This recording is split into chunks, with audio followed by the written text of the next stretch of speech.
Internet is full of AI-generated images nowadays, and every time I come across one, I can't help but wonder, what prompt did the user use to create this image? Well, thankfully, now I have a way to find out. FOOOCUS AI has a cool feature where you can upload an image, and it will generate the prompt used to create it. Let me show you how to use this feature step by step. This is the 7th video in the FOOOCUS AI series, so if you haven't checked out the previous ones yet, I highly recommend you watch them. First, you'll need an image that you want to analyze. Now, open the FOOOCUS AI interface on your device.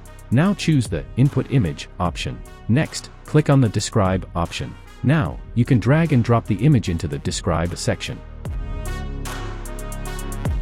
After that, simply click on the Describe the Image into Prompt button. After a few moments, FOOOCUS AI will generate a detailed prompt based on your image. And that's it. This is how you can easily generate a prompt from any image using FOOOCUS AI. Now, you can see exactly what words were used to create those stunning AI-generated images you see online.